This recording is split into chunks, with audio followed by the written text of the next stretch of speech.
जय श्री हरि विष्णु। मित्रों, फिर पुनः आपका स्वागत है हमारे ज्ञान सागर चैनल में। मित्रों, पहले गरुड़ पुराण के भाग फर्स्ट में हमने बताया था आपको मृत्यु कैसे होती है और यमलोक तक आत्मा को कैसे ले जाया जाता है। दूसरे भाग में आज हम जानेंगे जीव आत्मा अपने घर में कितने दिन तक निवास करती है। हमारे 18 प्राणों में से एक प्राण गरुड़ प्राण भी होता है।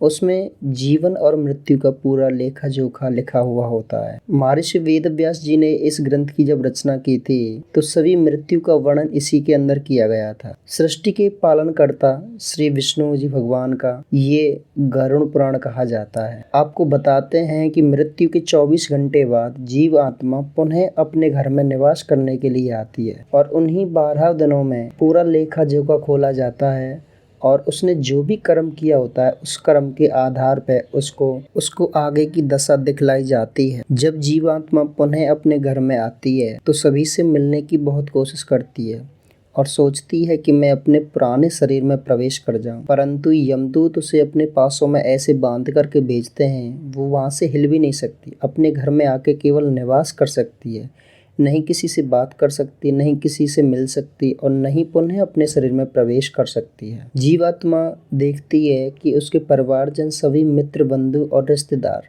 आकर के उसकी मृत्यु के पश्चात रुदन करते हैं, शोक जताते हैं, परंतु जीवात्मा उन सभी को शांत करने का पूर्ण प्रयास करती है, परंतु ये असंभव है। किसी को नहीं तो वो जीवात्मा दिख पाती है और नहीं उसकी बात किसी तक पहुंच पाती है। फिर वो आत्मा अपने मृतक शरीर को देखती है तो उसको देख करके भारी जोर से रुदन करती है कि आज मैं मृत्यु होकर के और इस जमीन पर पड़ा हूँ। इसके साथ साथ गरुड़ पुराण में एक और चीज वर्णन की गई है। गरुड़ पुराण के अनुसार वैसे सभी लोग पुण्य करते हैं, परंतु पुण्य करने के बाद में सभी लोग पाप ज्यादा कर देते हैं, इसलिए पुण्य का क्षय हो जाता है और पाप बढ़ जाता है। इसी चीज का समाधान करने के लिए श्री गरुड़ पुराण में मृतक के प्रति पिंडदान करना अति आवश्यक लिखा गया है और सभी मनुष्यों को अपने मृतक के लिए पिंडदान अवश्य करना चाहिए। जीवात्मा का मरने के बाद में 10 दिन तक उसके लिए पिंडदान किया जाता है।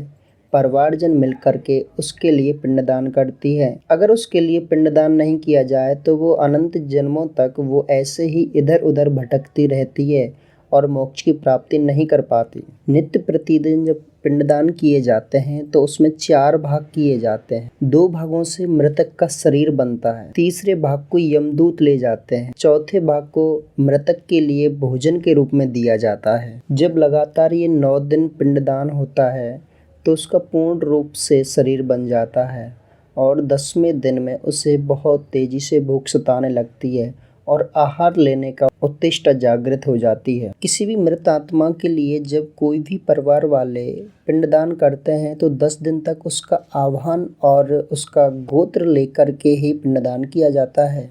कोई भी पूजा पाठ के माध्यम से पिंडदान नहीं करना चाहिए, केवल उसका आह्वान करना चाहिए और उसका गोत्र लेना चाहिए। मृत्यु के पश्चात जब इंसान के शरीर को जला दिया जाता है तब उसके लिए पिंडदान किया जाता है। पिंडदान के माध्यम से उसके एक हाथ का शरीर बन जाता है। उसी देह को धारण करके वो यमलोक की यात्रा को शुरू करता है। पहले दिन जो जीव के लिए पिंडदान किया जाता है उससे मूर्धा का निर्माण होता है। दूसरे दिन के पिंड से जीव्या और इस गंध का निर्माण होता है। तीसरे दिन के पिंडदान से हृदय, चौथे दिन के पिंडदान से पृष्ठ भाग की तैयारी होती है। 5वें दिन जब पिंडदान किया जाता है तो उससे नाभि का निर्माण होता है। 6ठे दिन जब पिंडदान किया जाता है उससे कटी का निर्माण होता है। 7वें दिन के पिंडदान से उरह भाग का निर्माण होता है। 8वें दिन के पिंडदान से जीव आत्मा का उरु भाग का निर्माण होता है। 9वें दिन का जब जीवात्मा के लिए पिंडदान होता है तो उससे पैर और तालू का निर्माण होता है। जब जीव का 10वें दिन का पिंडदान होता है तो उससे सुधा की उत्पत्ति हो जाती है जीव के अंदर।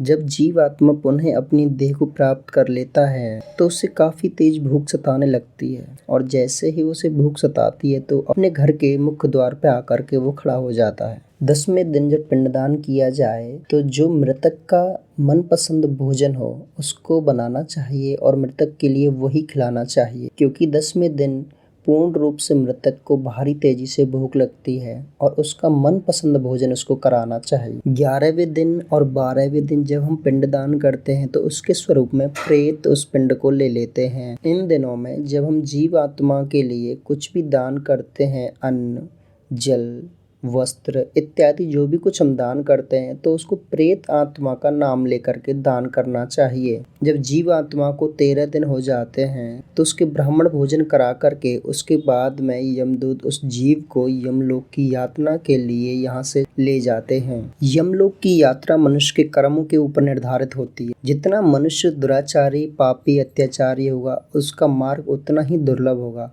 और मनुष्य जितना ही सदाचारी, भगवत प्रेमी अतः दूसरों का हित करने वाला होगा, उसके स्वर्ग का रास्ता उतना ही सरल और आसान होगा। इसीलिए प्रत्येक जीव को यह याद रखना चाहिए कि हमें अपने कर्मों का फल यही नहीं, हमें मृत्यु के पश्चात भी भोगना पड़ता है। आज के ज्ञान को हम यहीं पर समाप्त करते हैं। अगर आपको वीडियो पसंद आया हो तो इसे लाइक करें, शेयर करें और चैनल को सब्सक्राइब करें, और कमेंट में श्री हरि जरूर लिखें।